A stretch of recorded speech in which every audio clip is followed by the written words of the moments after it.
Hello, everyone, and welcome to our knowledge transfer series. Today, we're going to be talking about creating a withdrawal strategy, a topic that's important to a lot of retirees or people moving from the accumulation to the distribution phase of their lives. So let's go dive into our knowledge transfer series.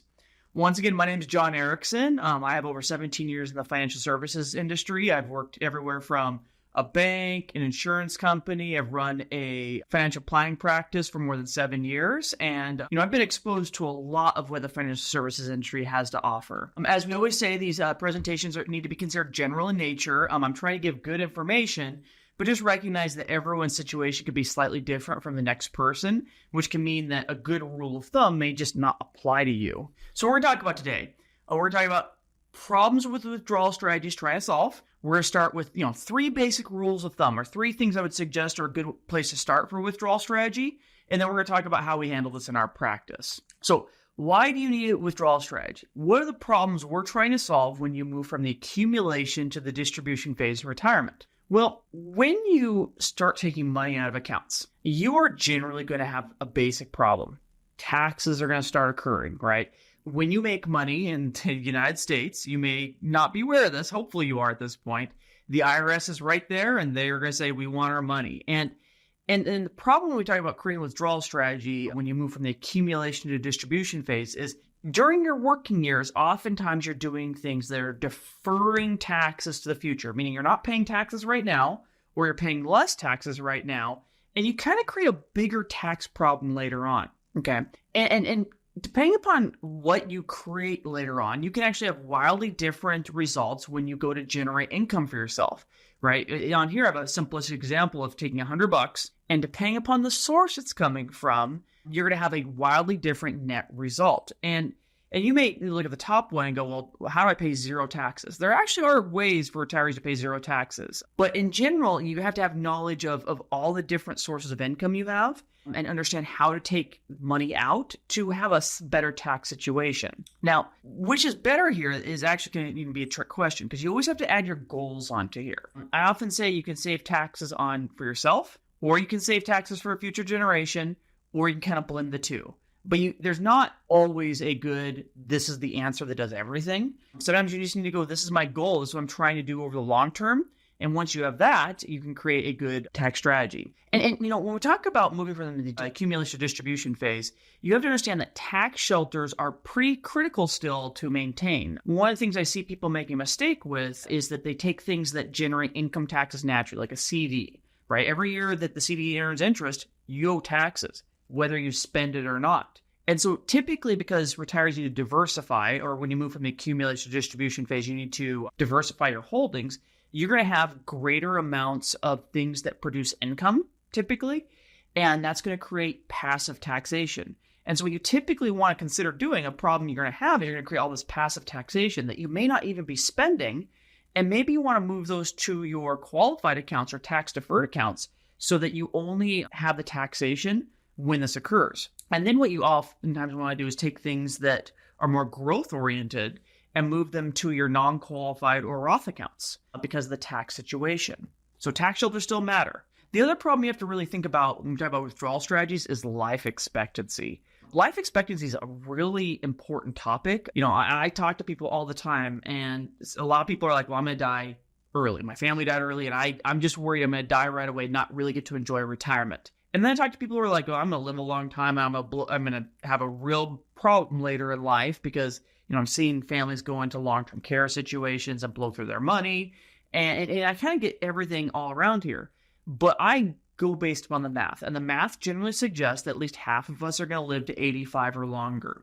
And my risk as a financial planner actually is typically that people live a long time. If you die after 5 years and someone inherits a whole bunch of money from you, that's not the same thing as you living a really long time and running out of money, right? One's very risky to me. One isn't to me. To you, maybe a different story, right? But you really have to understand this. And then you have to understand for couples, you usually have one pool of money that's covering 2 people. And there's a 71% chance that one person in the couple is going to make it to 85 and almost a 50% chance one person is going to make it to 90, right? So life expectancy really matters to your withdrawal strategy. And here's why. Simplistically, if you want to live on 100 grand, and we're not going to do inflation yet, and you want to last, or you need 100 grand for 20 years, you need $2 million. Now, you can set it up to grow it. You actually need less than that if you invest it appropriately. But just simplistically, if you need 100 grand, you need $2 million. If you live to 90, you need $2.5 million. If you live to 95, you need $3 million.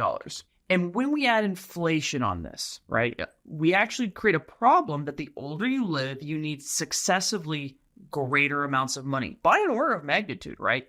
You may not realize that if you compare age 85 to age 95, you need almost double the amount of income to make it that extra 10 years, right? The first 20 years of your retirement is nowhere near as income intensive as the last 10 years typically. So life expectancy is actually a really big problem from an income plan. When I put people into financial planning software and I really want to break plans, I can just make them live a really long time. And inflation will create this compounding effect that takes off like a rocket over usually about year 25. You really start to see it upturn like this, and it becomes more logarithmic and it breaks retirement plans. So the longer you live, and inflation is a really big problem, and that's why you need a good withdrawal strategy that takes all these things into account. So what we suggest that you consider, the problem you should consider, is you need a withdrawal strategy that attacks your tax brackets, makes it so that you have good basic tax decisions. You need a reasonable basis your money's going to last for a long time, because you have at least 50% chance to live to age 85, and a couple has a 50% chance to live to age 90. And then you need to have a plan to deal with inflation, right? Because, food does double in price. If you look at age 65 to age 95 in retirement, you do see doubling factors across all sorts of baskets of goods. And so, you really need a good inflation plan, and you need to blend all these things together as part of your withdrawal strategy. And so we usually suggest you follow 3 basic rules of thumb. The first is attack your federal tax brackets, right? For couples and single people, usually the best tax situation you can have for yourself is in the first tax brackets. And as of this recording, that's the 10 and 12% brackets. And then you have your standard deduction where you have a 0% amount. And if you can max these out, which, for couples like $10,000 a month of income, or gross specifically, that's usually maximizing the best tax situation for yourself, okay? You may not want that amount of income. Great. Then maybe you're going to do Roth conversions. Maybe you're going to transfer money to non-qualified accounts, right? That really what you're trying to do is go, well, is this going to satisfy my income needs? If I need more, I need to go to stage 2. If I need less, I need to now do strategies to maximize these brackets and do things like Roth conversions. Okay. And so that's the first thing we suggest is you attack your tax brackets federally. And the other interesting thing is, later on in life, you might be happier because you're going to have lower RMDs potentially because you've now attacked your Roth IRAs. You might protect yourself later on from, major events that cause you to take money out at 22 or 24%. Because you took it out early at 12. And you kind of you layer sources of income, especially if you're more affluent. You create this layering factor that lets you make good tax decisions later on. Learn to love the 4% rule. It's a good baseline starting point. The 4% rule works in a lot of different models. So, when someone looks at different retirement models, different ways that advisors might put things together, the 4% rule is a pretty good way to start. And it's just, take your lump sum of investable money and multiply by 4%. And add your rentals in there, right? Your rental properties are a pool of investable money. Other things that you have on there, cash. But this gives you a basic idea of what your money, what you can live on in retirement plus inflation, okay? And this is a rule of thumb. This has guardrails designed for it. It's designed to keep pace with inflation. There's lots of different ways to make the 4% rule work from an investment standpoint. You don't necessarily have to hire an advisor like me. It's pretty flexible. And you can maximize against this. You can go the 5% rule if you keep track of this. You can go the 6% rule. I've seen some people advertise for the 8% rule, which that's way too aggressive for me. But there's lots of ways to maximize against the 4% rule, but it's a good baseline to start for your withdrawal strategy. And then benchmark around a 6% rate of return across all your money, right? And the reason here is that I'm trying to protect someone from inflation later on in life.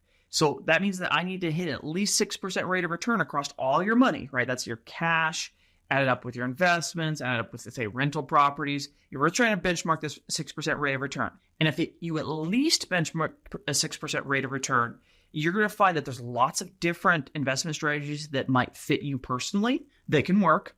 But you're also going to be able to knock out ones that might fail you later on because it's not going to keep pace with inflation, right? And so this is a very simplistic way to kind of protect yourself from other models, basically, and give you some good guardrails. And once again, you can go for higher rates of return. You can be flexible. You can maximize against this. You can do trade-offs from this number, right? But if you start here as your main number, and then you look at trade-offs to go above and below this, I think that's a really good starting point for someone's withdrawal strategy. Now, how do we add this in our practice? What do we do for us? Well, what we do is we're typically just more specific, right? We are going to really figure out, what are your goals, resources, tax brackets, and we really want to know who you are and what you want to do.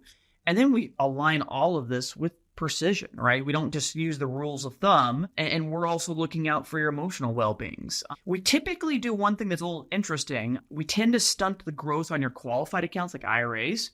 We try and put things like CDs, short duration annuities, things that don't grow as aggressively, that are more in the protection bucket, inside qualified accounts, okay? And that's really important to us because later on in life, you have required minimum distributions, you have inheritance issues potentially, and by doing good asset allocation, but allocating the more conservative asset classes to your qualified accounts, I think it puts you in a better tax situation later in life when you pass away or have situations where you need chunks of money. And then we're going to build this out in financial planning software. And remember, this is only supposed to be a component, right? This is supposed to be something that happens over time. We try to give you, this is why you need a strategy. We try to give you some good rules. But things are going to change, and this is supposed to be followed up on a regular basis. You need a plan for what you do when you have big withdrawals, right? This is, we didn't talk about that today, but what's your plan for when you need $100,000? And how are you going to handle this as you get older? That's why you might want to engage with an advisor later on in your retirement years. And we're here to help. We're here to give you knowledge. We're here to give you some basic guidance. And for those who want experience with a financial advisor, we're here to even reach out for that.